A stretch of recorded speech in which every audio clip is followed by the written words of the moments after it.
Hello friends, हाय, जय श्री कृष्णा, राधे राधे, जय श्री राम, नमस्ते, नमस्कार। आप सभी का हमारे यूट्यूब चैनल MSB एकेडमी में एक बार फिर से तहे दिल से स्वागत है। कैसे हो? स्वस्थ हो? उम्मीद करता हूँ कि आप सभी स्वस्थ हैं।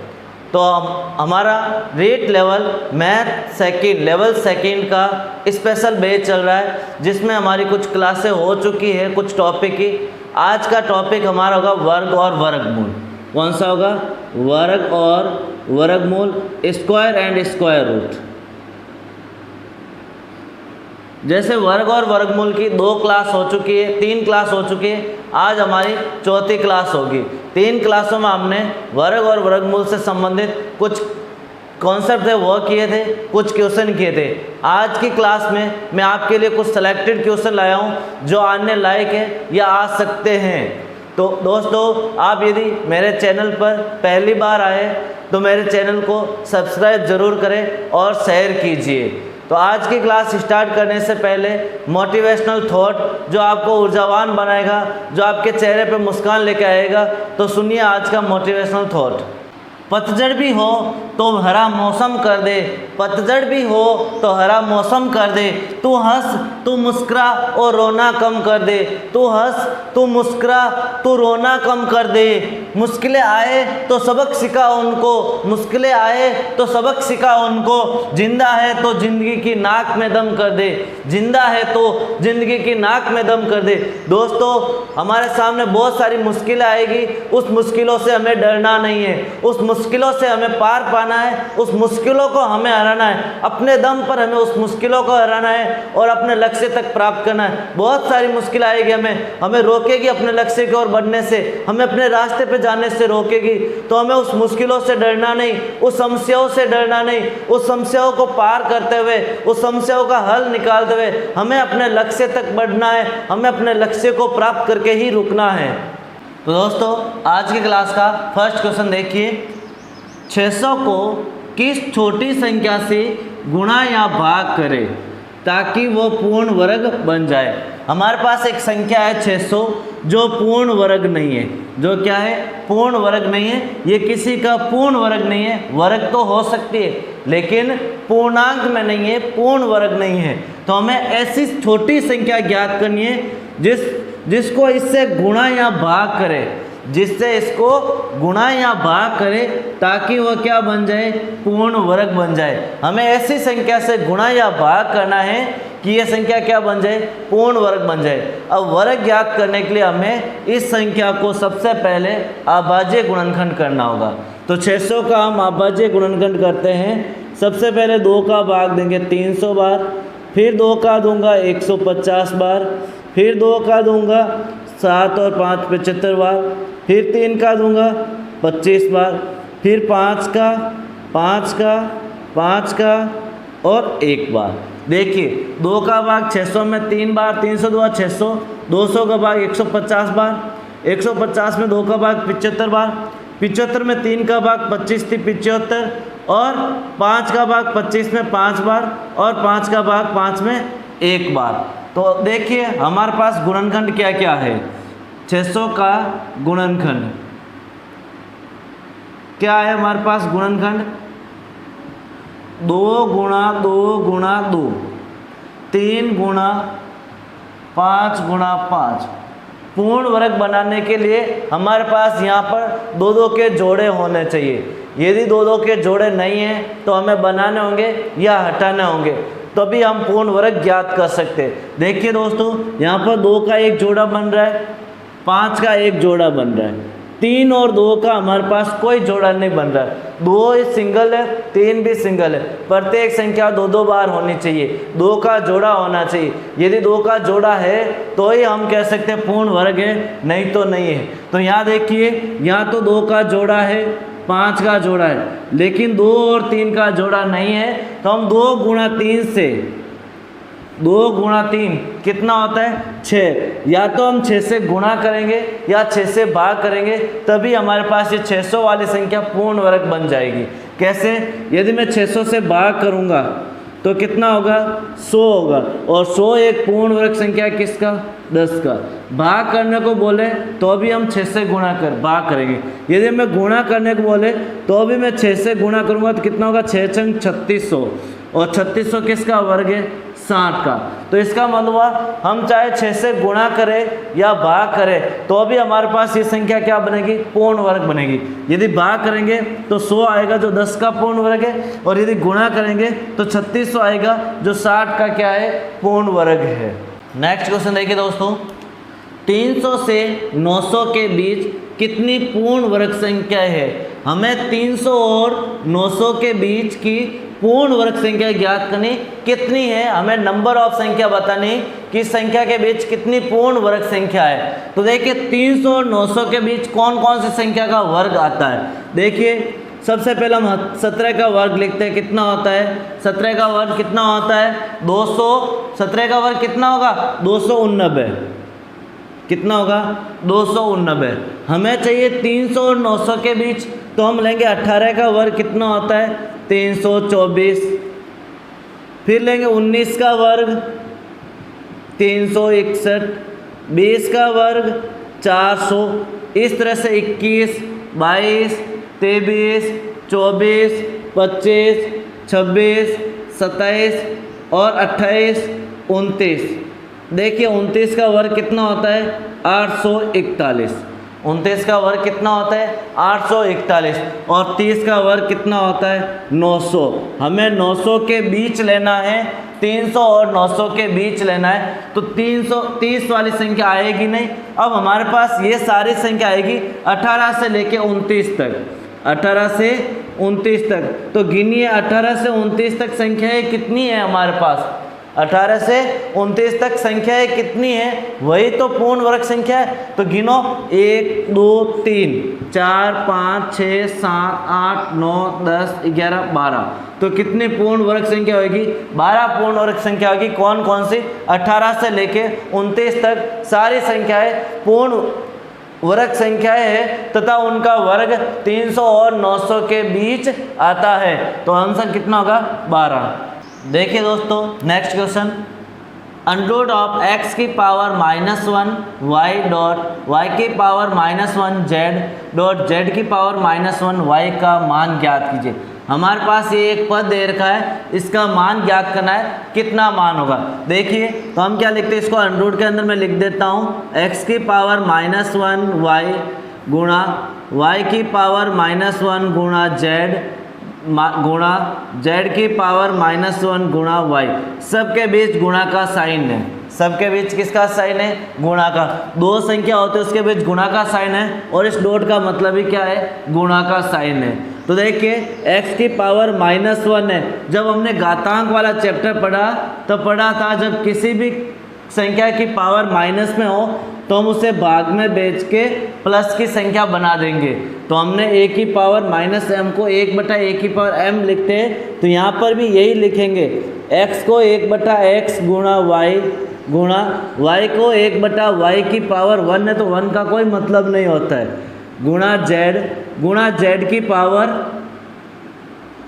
1/z गुणा y या x है, z x है तो उसका मान कितना होगा। z से z कैंसिल, y से y कैंसिल, x से x कैंसिल, तो हमारे पास बचा अंडररूट में 1 और अंडररूट में 1 का मान कितना होता है 1 नहीं होता है। 1 का चाहे वर्ग ज्ञात करो या वर्गमूल ज्ञात करो, चाहे घन ज्ञात करो घनमूल ज्ञात करो, उसका मान कितना रहेगा 1 ही रहेगा। वह छोटी से छोटी संख्या, वह छोटी से छोटी संख्या जिसे 269 में जोड़ने पर पूर्ण वर्ग बन जाए, जोड़ने पर पूर्ण वर्ग बन जाए। जैसे ऑप्शन लेता हूं मैं 10, 20, 23 और 4 नंबर 40। तो क्वेश्चन है वह छोटी से छोटी संख्या जिसे 269 में जोड़ने पर क्या बन जाए पूर्ण वर्ग बन जाएगी। यहाँ तो छोटी संख्या है तो हम बता सकते हैं कि 269 में हम 20 जोड़ेंगे तो 289 बनेगा। कितना बनेगा? 289, जो 17 का क्या है? वर्ग है। 17 का वर्ग कितना होता है? 289 होता है। तो यहाँ हम कहेंगे 269 में कितना जोड़ेंगे तब पूर्ण वर्ग संख्या बन जाएगी? 20 जोड़ेंगे तो वह एक पूर्ण वर्ग संख्या बन जाएगी।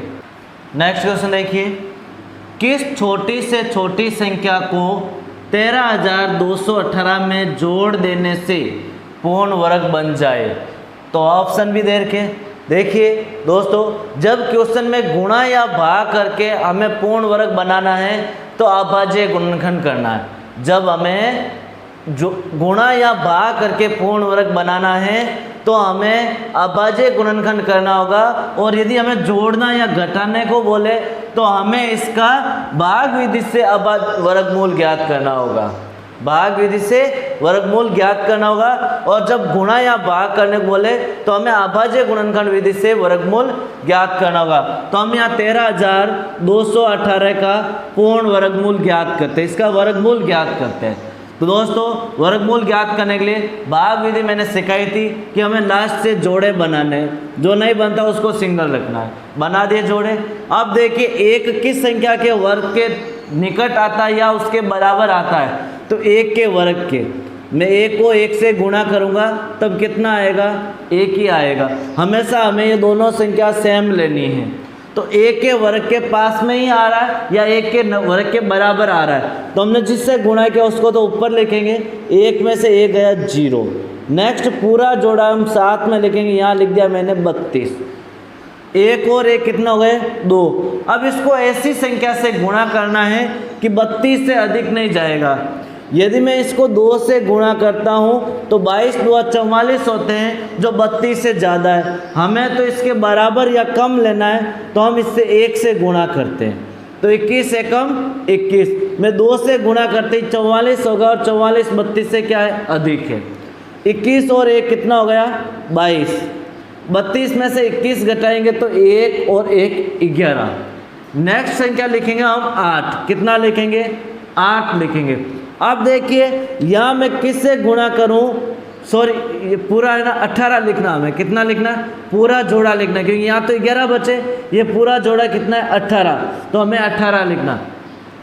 अब हमें ऐसी संख्या से गुणा करना है कि इससे अधिक नहीं होना चाहिए, इससे कम हो सकता है। तो देखिए दोस्तों, मैं यहाँ 4 से गुणा करता हूँ तो कितना आएगा?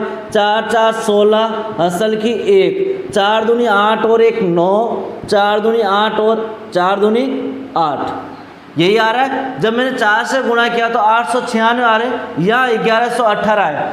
अब मैं 896 नहीं लूँगा, इससे बड़ी संख्या भी हो सकती है ना 896। तो मैं यहाँ 5 से गुणा करता हूँ। किससे गुणा करता हूँ? 5 से गुणा करता हूँ। तो देखिए दोस्तों, 5 से गुणा करेंगे तो कितना आएगा? 5 5 25, असल की 2। 5 दूनी 10, 10 और 2 12, असल की 1। 5 दूनी 10 और 1 11। हमारे पास आया 1125 और यहाँ है 1118। जब मैंने 5 लिया तो इससे अधिक आ रहा है। हमें क्या कह रहा है यहाँ पर? देखिए, जोड़ने का बोल रहा है। जब हमें जोड़ने का बोले तो हमें इस 1118 से जो भी संख्या, उससे एक संख्या बड़ी संख्या लेनी है। जैसे 4 बार 896 आ रहा है, 896 न लेके हमें 5 वाला लेना है। कितने वाला लेना है? 5 वाला, क्योंकि हमें तो क्या करना है? जोड़ना है। तो देखिए यहाँ कितना आ रहा है? 1125। घटाऊंगा तो कितना आएगा? 7 आएगा। यदि मैं 1118 में 7 जोड़ देता हूँ तो मेरे पास 1125 बनेगा, और जो इसके क्या है? बराबर है। और ये पूर्ण वर्ग किसका बन जाएगा? 115 का पूर्ण वर्ग बन जाएगा। नहीं तो हम 4 लेंगे तो ये पूर्ण वर्ग नहीं होगा और हमारे पास क्या आएगा? कम आंसर आएगा। मैं यदि इस 118 में 7 या इस संख्या में 7 जोड़ देता हूँ तो यहाँ 25 हो जाएगा, और यहाँ मैं 25 लिखूँगा, कितना होगा? 25 में से 25 0। तो हमें एक यहाँ पर इस संख्या में कितने जोड़ूंगा, 7 जोड़ूंगा तो पूर्ण वर्ग संख्या बन जाएगी। तो हमें जब जोड़ने का बोले तो हमें जस्ट एक संख्या बड़ी लेनी है। 4 बार जाता तो हमें 5 बार लेना है, 5 बार जाता तो 6 बार लेना है। तो हमने यहाँ 5 बार लिया, 4 बार भाग जाता क्योंकि हमें तो जोड़ना है। तो मैं 7 जोड़ूंगा तो ये पूर्ण वर्ग संख्या बन जाएगी। देखिए घटाने वाला कैसा था, ये तो जोड़ने का था। यदि घटाने को पूछे तो कैसा आएगा, जैसे मैं संख्या लेता हूँ 63,520 में से क्या घटाए कि पूर्ण वर्ग संख्या बन जाए, घटाए कि पूर्ण वर्ग संख्या बन जाए। हमें पूर्ण वर्ग संख्या ज्ञात करना है। तो देखिए दोस्तों हम कैसे ज्ञात करते हैं। अब हमें घटाने को बोले तो सेम इसी तरह से हमें इसको करना है। मैंने यहाँ लिखा 63,520। पूर्ण वर्ग बनाना है तो हम इसका 2 के जोड़े बना दिए। अब देखिए 6 किस वर्ग के पास में या उसके बराबर है। मैं 3 का वर्ग लूँगा तो 9 होगा जो अधिक है, 2 का वर्ग लूँगा तो कितना आएगा 4 जो 6 से क्या है कम है। मैंने यहाँ लिख दिया 2 और 2 में से 2 और 2 कितना 4, 6 में से 4 जाएगा तो 2। अब पूरा जोड़ा एक साथ लिखेंगे तो यहाँ होगा 35। अब इसको किस संख्या से गुणा करें कि इससे अधिक नहीं होना चाहिए। मैं यदि यहाँ 5 से गुणा करता हूँ तो कितना आएगा, देखिए 5 5 25 असल की 2, 5 और 20 और 2 22। देखिए इससे कम ही है तो हम 5 बार भाग दे सकते हैं। मैंने यहाँ लिख दिया 5 बार भाग दिया, 35 में से 25 जाएगा तो बचेगा 10। अब ये पूरी संख्या मैं यहाँ लिख देता हूँ 10 20। इसको मैंने जोड़ा तो हुआ मेरे पास 50। अब इसको ऐसी संख्या से गुणा करना है, इससे अधिक नहीं होना चाहिए, बराबर या कम हो सकता है। मैं यदि 5 से गुणा करता हूँ तो कितना होगा, ज़्यादा होगा। 5 से गुणा करूँगा तो क्या होगा, अधिक होगा। मैं यहाँ 2 से गुणा करता हूँ तो कितना आएगा, 2 दूनी 4 0, 5 दूनी 10, 1004 आ रहा। यदि मैं इसको 3 से गुणा करता तो मेरे पास आता 1015। कितना आता, सॉरी 3 से गुणा करते तो आता 1509। कितना आता है 1509 जो इससे क्या अधिक है। जब 3 से गुणा करते 50, 3 से गुणा करते तो कितना आता 3 3 9 0 और 15, 1509 इससे क्या है अधिक है। हमें तो घटाना है तो देखिए यहाँ आ रहा है 17 16। कितना आ रहा है 16। यदि मैं इस संख्या में से 16 घटाऊंगा, इस संख्या में से 16 घटाऊंगा तो मेरे पास ये पूर्ण वर्ग संख्या बनेगी। और किसकी बनेगी, 252 की। किसकी बनेगी, 252 की पूर्ण वर्ग संख्या बन जाएगी। हमें यहाँ पर कितना घटाना होगा, मैं इसमें से 16 घटाऊंगा तो मेरे पास 04 आएगा। देखिए 04 आ रहा है। तो इस संख्या में से घटाने को बोले तो हमें उससे एक छोटी संख्या या बराबर वाली संख्या लेनी है। और जब जोड़ने को बोले तो उससे एक बड़ी संख्या लेनी है। 4 बार जाता तो हमें 5 बार लेना। जैसे मैंने यहाँ 5 बार लिया 1025, इससे एक संख्या बड़ी संख्या ली मैंने। तो यहाँ पर कितना आ रहा है, 7 जोड़ेंगे तो पूर्ण वर्ग संख्या बनेगी। और इसमें से मैं 16 घटाऊंगा, जो हमारे पास यहाँ आंसर आ रहा है वो 16 घटाएंगे तो पूर्ण वर्ग संख्या बनेगी। तो दोनों क्वेश्चन को हमें ध्यान रखना है। जब हमें जोड़ने को बोले तो एक संख्या बड़ी लेके देखना है, 7 जोड़ेंगे तो पूर्ण वर्ग संख्या बनेगी। यदि घटाने को बोले तो एक कम वाली संख्या लेना है, जो 16 आएगा वो इसमें से हम क्या करेंगे, घटाएंगे। नेक्स्ट क्वेश्चन देखिए दोस्तों, √3 बराबर 1.732 है तो 4/2 प्लस √3 का मान कितना होगा। हमें इसका मान ज्ञात करना है। तो दोस्तों तो जब हम यदि इसका मान ज्ञात करने बैठे, मैं यहाँ √3 का मान रख देता हूँ 1.732। क्वेश्चन दिख रहा है कि √3 का मान रख दीजिए। हम मान रखेंगे तो 1.732 रखेंगे, प्लस 2 करेंगे तो आएगा 3.732। दोस्तों अब यदि हम 4 में 3.732 का भाग देंगे तो हमारे पास क्या होगा, टाइम अधिक चाहिए। क्योंकि ये बड़ी संख्या है, इसका भाग देने के लिए हम सोचेंगे इस क्वेश्चन को छोड़ दें, बड़ा है टाइम लगेगा, टाइम वेस्ट होगा। हमें टाइम वेस्ट नहीं करना है और इस क्वेश्चन को सॉल्व भी करना, राइट आंसर भी निकालने। तो हम कैसे करेंगे, तो देखिए हम यहाँ क्या करते हैं, जो हर में संख्या है, जब कभी भी आपको इस टाइप का क्वेश्चन पूछे तो हमेशा हर वाली संख्या का परिमेयकरण कर दीजिए। जो हर के अंदर संख्या है उसका परिमेयकरण। यहाँ परिमेयकरण का अर्थ है हर में जो संख्या उसका विपरीत साइन लीजिए। तो हम लेंगे 2 माइनस √3 बटा 2 माइनस √3। परिमेयकरण का अर्थ होता है ऊपर और नीचे उसी संख्या से गुणा करना है, जो संख्या है उसका केवल साइन चेंज करना है। तो यहाँ देखिए दोस्तों, यहाँ एक फॉर्मूला बन रहा है a प्लस बी और a माइनस बी, क्योंकि दोनों संख्या सेम है, केवल साइन अलग है। तो a प्लस बी और a माइनस बी का फॉर्मूला होता है a square minus B square. तो हम क्या करेंगे, ऊपर वाले को तो सेम का सेम रखा और नीचे वाले की जगह मैंने लिख दिया 2 का स्क्वायर माइनस √3 का स्क्वायर, क्योंकि a square minus B square लिख सकते हैं, a का मान 2 और b का मान √3। तो देखिए दोस्तों, 4 गुणा 2 √3 का मान 1.732 बटा 2 का स्क्वायर 4 माइनस √3 का स्क्वायर से रूट कैंसिल 3। 2 में से यदि 1.732 घटाएंगे तो कितना आएगा, देखिए 2 में से 0 0 लिख देता हूँ, 1.732 घटाना है। 10 में से 2 गया 8, 9 में से 3 गया 6, 9 में से 7 गया, कितना बचेगा 7 और 2 9, यहाँ 0, यही बचेगा।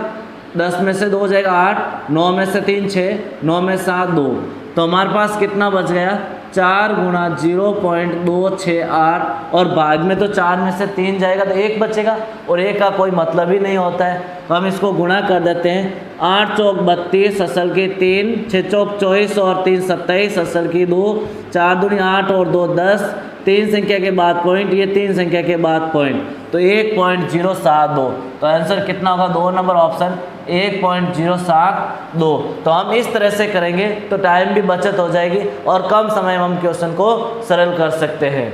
नेक्स्ट क्वेश्चन देखिए दोस्तों, विद्यालय के वार्षिक उत्सव पर कुछ विद्यार्थियों ने कार्यक्रम में भाग लिया। विद्यार्थियों की संख्या हमें पता नहीं, हमने विद्यार्थी x ले लिए। कितने विद्यार्थी ले लिए, x, क्योंकि कुछ विद्यार्थी थे वो हमें पता नहीं। मैंने प्रत्येक कार्यक्रम में भाग लेने वाले विद्यार्थियों के आधे पैसे दिए। अब मैंने कितने रुपए दिए, कितने पैसे दिए, पैसे मैंने कितने दिए, जो विद्यार्थी कार्यक्रम में भाग लिया उन विद्यार्थियों के आधे पैसे दिए। तो विद्यार्थी कितने हमारे पास, x का आधा पैसे मैंने दिए। इस प्रकार मैंने 14.58 रुपये उपहार में दिए। तो कुल रुपए कितने इकट्ठे हुए, 14.58 रुपये इकट्ठे हुए उपहार में। तो यहाँ पर देखिए विद्यार्थियों की संख्या x है, उसमें से एक विद्यार्थी 14.58 रुपये देता है, टोटल रुपए इतना देता है। तो हमें ज्ञात करना है, मैंने उपहार में इतने रुपए दिए, उपहार खरीदा उसमें हमने कितने रुपए में खरीदा, 14.58 रुपये में खरीदा। तो हमें विद्यार्थियों की संख्या ज्ञात करनी है। यदि विद्यार्थियों की संख्या x है और एक विद्यार्थी इतने रुपए देता है तो कुल रुपए हमारे पास कितना इकट्ठा हो जाएगा, x बटा 2 ये, इससे इसको गुणा करेंगे तो कुल रुपए हो जाएंगे। जैसे मानते हैं हमारे पास 10 विद्यार्थी है और प्रत्येक 5 रुपये देता है तो कुल रुपए कितने इकट्ठा होंगे, 10 को 5 से गुणा करेंगे। तो इसी प्रकार यदि x विद्यार्थी है और इतने पैसे देते हैं तो हमारे पास विद्यार्थियों की कुल पैसे कितने हो जाएंगे, ये हो जाएंगे। और यहाँ पर कुल पैसे कितने हैं, हमारे पास कुल पैसे है 14.58 गुणा 100। ये तो रुपए में, और रुपए को हमें पैसे में बदलना है, रुपए में और रुपए को किस में बदलना है, पैसे में बदलना है। 14.58 रुपये है उपहार के, ये कुल रुपए है, उससे हमें पैसे में बदलना है तो 100 से गुणा करेंगे, क्योंकि 1 रुपये में 100 पैसे होते हैं तो 14 रुपये में 1400 पैसे हो जाएंगे। तो हम करेंगे 14.58 गुणा 100, पॉइंट से 100 कैंसिल, तो हम कहेंगे 1458 पैसे।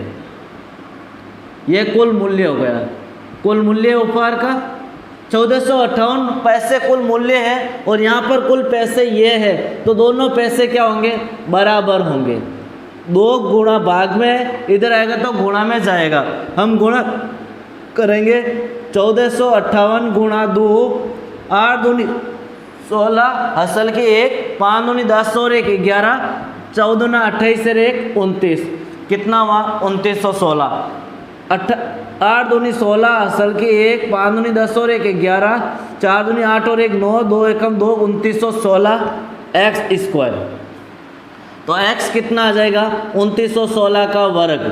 अब 2916 का वर्ग कितना होगा, देखिए यहाँ लास्ट में कितना है 16 है, और 16 किस संख्या का वर्ग है 4 का, और एक संख्या छोड़ दी हमने, तो अब सॉरी हमें देखना है लास्ट में 6 किस संख्या के वर्ग के पीछे आता है, 4 के पीछे आता है, तो हमने 4 ले लिया और 8 भी ले लिया, क्योंकि 4 और 8 दोनों के पीछे आता है। एक संख्या छोड़ दी, 16 को छोड़ दिया, 29 किस वर्ग के पास है, 5 के वर्ग के, किसके 5 के, या तो 54 होगा या 58 होगा। 4 का वर्ग 16 होता है, 8 का वर्ग 64 होता है, क्योंकि 50 से अधिक है, हमें तो चाहिए 16, तो कितना होगा 54, तो कुल विद्यार्थियों की संख्या कितनी होगी 54 होगी। यदि पैसे पूछे प्रत्येक विद्यार्थी तो 54 का आधा कितना हो जाएगा 27। तो यदि हमें पैसों पूछे प्रत्येक विद्यार्थी ने कितने रुपए दिए तो हम कहेंगे 27, और कुल विद्यार्थियों की संख्या कितनी है हमारे पास 54। एक बार वापस देख लीजिए, कुल विद्यार्थियों की संख्या हमने x ले ली, पैसे कितने ले लिए, उस कार्यक्रम में भाग लेने वाले विद्यार्थियों के आधे पैसे, विद्यार्थी x है तो x के आधे पैसे, तो ये तो हमारे पास पैसे हैं, ये है कुल विद्यार्थी। यदि दोनों को गुणा करेंगे तो कुल पैसे आ जाएंगे, ये क्या आ जाएंगे हमारे पास, कुल पैसे कितने इकट्ठा हो वो आ जाएंगे। दोस्तों हमारे पास रुपए देर का 1458 रुपये का उपहार है, उसको हम पैसे में बदलेंगे तो 100 से गुणा करेंगे, और 100 से गुणा किया तो हमारे पास हुआ 1458 पैसे। ये भी उपहार का मूल्य है और ये भी इकट्ठे किए गए मूल्य है, दोनों बराबर किए तो ये 2 भाग में इधर आए तो गुणा में गुणा किया 2916। अब देखते हैं 2916 किस संख्या का वर्ग है, 54 का वर्ग है, x का मान 54 आया, इसका मतलब x है हमारे पास विद्यार्थियों की संख्या, तो विद्यार्थियों की संख्या कितनी हो जाएगी 54। और यदि आपको विद्यार्थियों की संख्या न पूछ के पैसे पूछे तो 54 का आधा विद्यार्थियों का आधा, और विद्यार्थियों का आधा कितना होता है 27, तो हम कहेंगे 27 पैसे प्रत्येक विद्यार्थी ने इकट्ठा किए। दोस्तों नेक्स्ट क्वेश्चन देखिए, 6 अंकों की सबसे बड़ी पूर्ण वर्ग संख्या ज्ञात कीजिए, और अगला क्वेश्चन हमारे पास 4 अंकों की सबसे छोटी पूर्ण वर्ग संख्या ज्ञात कीजिए। हम दोनों क्वेश्चनों को साथ में समझेंगे कि ऐसे क्वेश्चन आए तो कैसे सरल करेंगे, बड़ी संख्या ज्ञात करना है और छोटी संख्या ज्ञात करना है, तो दोनों क्वेश्चनों को कैसे सॉल्व करेंगे। तो देखिए हम यहाँ पहले बड़ी संख्या ज्ञात करते हैं, तो 6 अंकों की सबसे बड़ी संख्या, 6 अंकों की सबसे बड़ी संख्या कौन सी है, पहले वो चेक कीजिए, सबसे बड़ी संख्या कौन सी है। तो दोस्तों 6 अंकों की सबसे बड़ी संख्या कौन सी है, 9, यही है हमारे पास 999, 6 अंकों की संख्या है, तो कितनी है 9,99,999। ये 6 अंकों की सबसे बड़ी संख्या, इससे बड़ी तो कोई संख्या होगी नहीं, क्यों इसके बड़ी लेंगे तो हम 7 अंकों की सबसे छोटी संख्या आ जाएगा। हमें सबसे बड़ी संख्या लेनी तो सबसे बड़ी संख्या ये होगी। अब देखिए इसका हमें पूर्ण वर्ग बनाना है, तो हमें इसका अभाज्य गुणनखंड ना करके हमें भाग विधि से वर्गमूल ज्ञात करना है। तो हमारे पास कितना है 9,99,999। अब इसका वर्गमूल ज्ञात करेंगे तो 2 का जोड़ा बनाइए, 1 2 3 बन गए 3 जोड़े। अब देखिए ये 99 किस संख्या के पास में है या किस संख्या के वर्ग के बराबर है। तो हम देखते हैं 9 का वर्ग 81 होता है, 10 का वर्ग 100 होता है, तो 100 से तो कम है, तो हम लेंगे 9 का वर्ग। तो 9 गुणा 9 कितना होता है 81, किससे गुणा किया 9 से, तो हमने 9 यहाँ लिख दिए। अब देखिए 9 में से 1 जाएगा तो बचेगा 8, 9 में से 8 जाएगा तो बचेगा 1। अब हमें इस पूरी संख्या को लिखना है, ना कि केवल एक संख्या को, तो हम लिखेंगे 99। 9 9 कितने होते हैं 18 होते हैं। अब इसको किस संख्या से गुणा करें, इससे अधिक नहीं होना चाहिए। यदि मैं 10 से गुणा करता हूँ तो मेरे पास 1800 से अधिक आ जाएगा। हमें तो क्या करना है, इससे छोटी संख्या लेनी है, तो मैं यहाँ 9 से गुणा करता हूँ। कितने से गुणा करता हूँ 9 से गुणा करता हूँ। करिए गुणा, 9 9 9 9 81 असल की 8, 9 8 72 और 8 80 असल की 8, 9 एकम 9 और 8 17। 10 से गुणा हम कर नहीं सकते क्योंकि हम भाग देते हैं अधिकतम 9 बार ही देते हैं, तो यहाँ हमने 9 बार भाग दिया। तो यहाँ पर कितना, यहाँ 9 9 18 असल की 1 8 और 1 9 1 का 1 198। अब यहाँ पर 9 में से 1 जाएगा तो 8 बचेगा, 9 में से 0 जाएगा तो 9 बचेगा, 8 में से 7 जाएगा तो 1 बचेगा। अब लिखेंगे हम 99। अब इसको ऐसी संख्या से गुणा करना है कि जो इससे अधिक नहीं होना चाहिए, तो हम 9 से गुणा करते हैं। कितने से गुणा करते हैं? 9 से गुणा करते, इससे अधिक नहीं आएगा। हमें यह चेक करना है किससे गुणा करें, ये तो हमें ही दिमाग लगाना होगा कि हम यहाँ 9 से करें अधिक होगा या 8 से करें। हम 9 से करें, 9 9 81 असल की 8, 9 8 72 और 8 80 असल की 8, 9 9 81 और 8 89 असल की 8, 9 एकम 9 और 8 17। देखिए अभी भी कम है, 10 बार तो हम भाग दे ही नहीं सकते। अब यहाँ तो जोड़ दीजिए, 9 9 18 असल की 1, 8 और 1 9, 9 और 1। इधर घटाइए, 9 में से 1 जाएगा तो 8 बचेगा, 9 18 में से 9 जाएगा तो 9 बचेगा, और 8 में से 7 जाएगा तो 1 बचेगा। तो शेषफल हमारे पास कितना आया? 1998।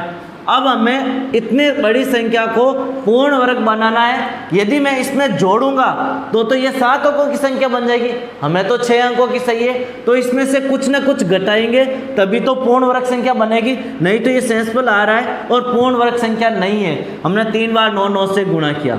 यदि मैं इससे प्लस करूंगा, कुछ भी प्लस करूंगा, चाहे 1 भी प्लस करूंगा, तो ये 7 अंकों की संख्या बन जाएगी। कितने अंकों की संख्या बनेगी? 7 अंकों की। हमें तो 6 अंकों की चाहिए, तो इसमें से कुछ घटाएंगे तभी पूर्ण वर्ग संख्या बनेगी। तो मैं इसमें से कितना घटाऊंगा? 1998 घटाऊंगा तो ये पूर्ण वर्ग संख्या बन जाएगी, क्योंकि यहाँ 1998 क्या ज़्यादा है या नहीं ज़्यादा? 1998। तो इस संख्या में से 1998 घटा दीजिए। 9,99,999 में से कितने घटाने? हमें 1998 घटाने। जो आंसर आएगा वो पूर्ण वर्ग संख्या होगी।